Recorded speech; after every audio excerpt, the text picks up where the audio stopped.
નહીં, આવા ઘણા બધા બહારવટિયા હતા. અને એ બધા બહારવટિયા જ્યારે મા બેન દીકરીની વાત આવે ત્યારે એકદમ ટૂંકમાં એની રક્ષા કરવા માટે જીવ દેવા પણ અચકાતા નહોતા. ત્યારે મારે જોગીદાસ ખુમાણની જ આવી એક વાત કરવી છે. જોગીદાસ ખુમાણ એક ધણશેરમાં ચાલતી 18-20 વર્ષની છોકરીને જોઈને એની પાસે જઈને ઊભે છે અને કહે છે કે કોઈ નથી, તું એકલી છે. ત્યારે એ દીકરી જવાબ આપે છે કે હા, હું એકલી છું. ગુજરાતમાં આસારામો કેટલા? મિત્રો, કદાચ નવાઈ લાગતી હશે અને નવાઈ ન પણ લાગે આવી રીતે બોલવાથી, પણ આસારામ વિશે તો લગભગ બધા જાણે જ છે કે આસારામે શું કર્યું હતું. સૌપ્રથમ ધર્મના નામે ધતિંગ ચાલુ કર્યા, ત્યાર પછી ધર્મના નામે ખૂબ કથાઓ વગેરે કરીને જે લોકો એના અનુયાયી બન્યા તેમના વિશાળ સંખ્યાનો લાભ લઈને ઠેર ઠેર જગ્યાએ આશ્રમો બનાવી દીધા. અને આ આશ્રમો પણ એવા આધુનિક બનાવ્યા કે કોઈ રાજા મહારાજાને પણ મહેલ કરતાં પણ વિશેષ હોય. અને આવા ધર્મના ઓઠા તળે જે લોકો એના અનુયાયી બન્યા હતા અને જે તેમના નજીકના હતા એ બધા, અને જે કોઈને ખ્યાલ ન હતો એ બધા આસારામની ભક્તિ જોઈ, આસારામનો સત્સંગ જોઈ, આસારામનું જે રીતે પ્રવચન બધું જોઈ અને લોકો આકર્ષાતા હતા. પણ આ આસારામની અંદર એક કીડો સળવળતો હતો, એક વિકૃત કીડો સળવળતો હતો. એ કોઈને ખબર જ નહોતી. કારણ કે આપણે તો જઈએ તો ભગવાન ઈશ્વર સત્સંગના નામે જતા હોય છે, આપણે એક શ્રદ્ધા લઈને જતા હોય છે આવા સંતો મહંતો પાસેથી. પણ એ સંતો મહંતોની અંદર કેટલાક કીડા હોય છે, જે કીડાને આપણે શું નામ આપવું, વિકૃત કીડા હોય છે. કોઈની ઉપર નજર બગાડવાના, ખાસ કરીને બહેન દીકરીઓ ઉપર નજર બગાડવાના આવા લોકોને કીડા સળવળતા હોય છે. ત્યારે સવાલ એ થાય છે કે ગુજરાતમાં આવા આસારામ કેટલા? એક જ આસારામ હતો? પણ ના, આસારામ તો હમણાં જામીન પર છૂટ્યા હતા અને પાછા જેલમાં પણ જવાનો છે અને એને મોદી સાથે પણ સંબંધ હતા. એટલે મિત્રો, આવા લોકો જે હોય, મોટા મોટા સંતો હોય, મહંતો હોય, સામાજિક આગેવાનો હોય, નાના મોટા રાજકારણી હોય, એને આવી રીતે મોટા મોટા માણસો સાથે સંબંધ હોય છે. અને મારા ખ્યાલ પ્રમાણે બહુ બહાર નથી આવતું, પણ આમાં બધા સંડોવાયેલા હોય છે. તાજેતરમાં જોઈએ તો ભાવનગરમાં એક બેને પત્ર લખ્યો છે જે સોશિયલ મીડિયામાં બહુ જ ફરે છે.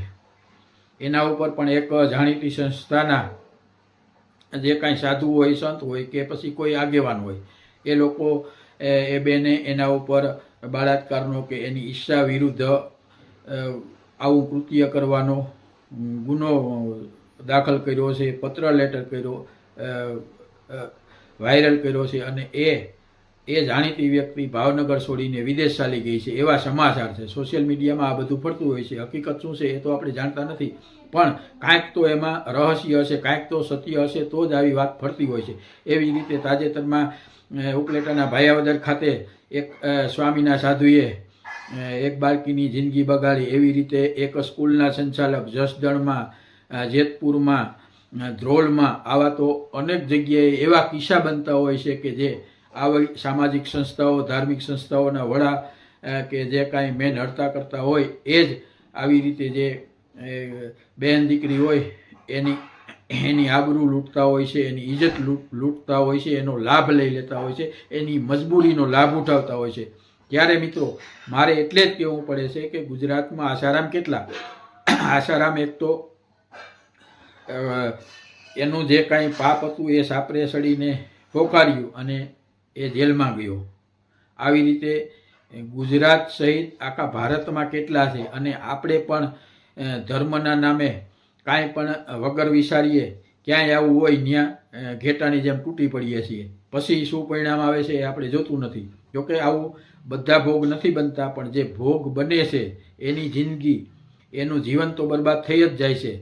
અને આપણી જે એક શ્રદ્ધા હોય છે એને પણ ઠેસ પહોંચતી હોય છે. અને આવા લોકોનો તો ખરેખર આ એક ધંધો જ છે. એને ધર્મ સાથે, એને આદર્શ સાથે, એને નીતિ નિયમો સાથે કશું લેવા દેવા હોતું જ નથી. એટલે મિત્રો, જ્યારે પણ આપણે હવે સેતી જવાની જરૂર છે. આજના સમયમાં બધું પ્રોફેશનલ થઈ ગયું છે, બધાનું વેપારીકરણ થઈ ગયું છે. એટલે હવે જેમ જેમ સમય જતો જાય છે એમ એમ આપણે પણ આપણા ધર્મને સાચવવાની ફરજ પડી છે. ધર્મના નામે જે કાંઈ ધતિંગ થતા હોય છે, ધર્મના નામે જે કાંઈ ન કરવાના ધંધા થતા હોય છે એને ખરેખર તો ખુલ્લા પાડવા જોઈએ. અને જો ખુલ્લા પાડશું તો જ ધર્મ બચશે, નહીંતર આપણો ધર્મ આપણને ધર્મ વિશે શંકા ઉપજાવશે.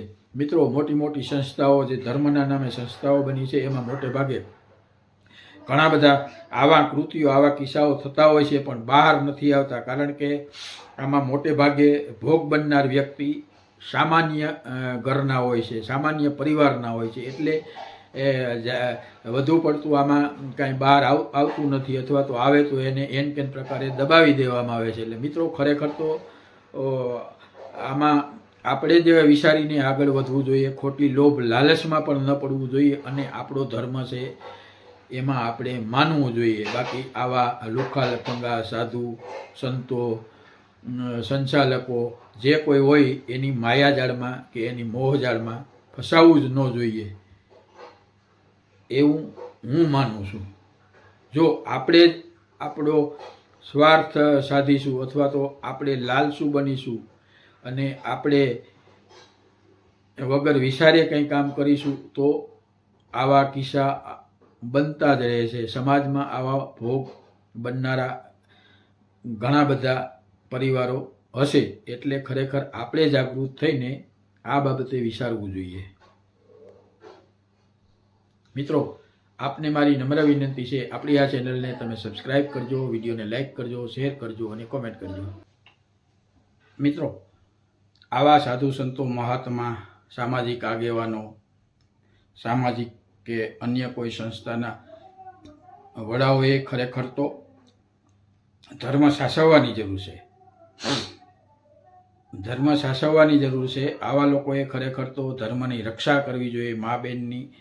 મા બેન દીકરીની જ્યારે આવી સંસ્થામાં આવે ત્યારે તેમને રક્ષણ કરવું જોઈએ. એને બદલે આવી રીતે આવા ઘણા લોકો એવા હોય છે, બધા તો નથી હોતા, પણ જે હોય છે એવા લોકો તો ખરેખર એકદમ હરામી જ કહેવાય. એની ફરજ નિભાવવાને બદલે એ લોકો ખોટો લાભ ઉઠાવતા હોય છે.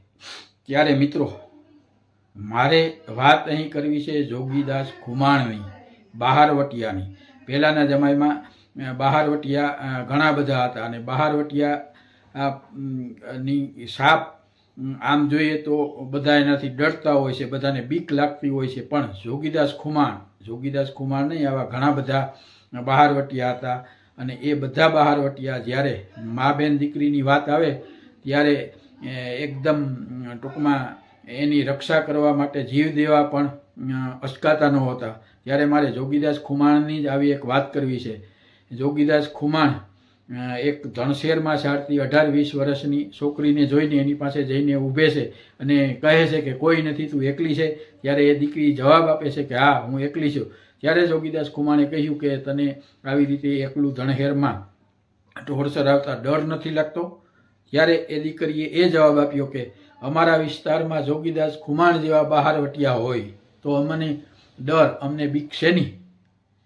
આ શબ્દો સાંભળીને જોગીદાસ ખુમાણની છાતી ગદગદ ફૂલવા લાગી. એના રોમે રોમ ઊભા થઈ ગયા અને એની અંદર જ એક આમ સંતોષની લાગણી ઊભી થઈ. જ્યારે એ દીકરીને ખબર નહોતી કે હું જેની સાથે વાત કરી રહ્યો છું એ જોગીદાસ ખુમાણ જ છે. મિત્રો, આ સાંભળી અને જોગીદાસ ખુમાણે એ દીકરીને શાબાશી આપી અને એને એવું થયું કે આ લોકો, હું બહારવટું કરું છું, પણ અહીંના જે લોકો, સામાન્ય લોકો છે, એ લોકોને મારા ઉપર કેટલો વિશ્વાસ છે. આ સમય હતો કે જ્યારે બહારવટિયાઓ પણ મા બેન દીકરીની ઇજ્જત કરતા હતા, એની ઇજ્જત માટે જીવ આપવા તૈયાર હતા, અને મા બેન દીકરી ઉપર ક્યારેય પણ નજર બગાડતા ન હતા. જ્યારે આજે આવા કેટલાક લુખા લફંગા સાધુ સંતો, મહાત્માઓ, સામાજિક આગેવાનો, સામાજિક સંસ્થા કે અન્ય સંસ્થાના વડાઓ કે સંચાલકો જ્યારે આવું કૃત્ય કરે ત્યારે આપણને ખરેખર એ બહારવટિયાને સલામ કરવાની ઈચ્છા થાય છે કે એ લોકો આમ ખુલ્લે આમ ફરતા હતા. આ જ્યારે પોતાની અંદર આવા કીડા, આવા વિકૃત કીડા લઈને સંસ્થાના નામે, ધર્મના નામે જે કાંઈ કરે છે એ ખરેખર એને કયા શબ્દોમાં વખોડવા કે એના માટે કયા શબ્દો વાપરવા એ પણ એક સવાલ થાય છે.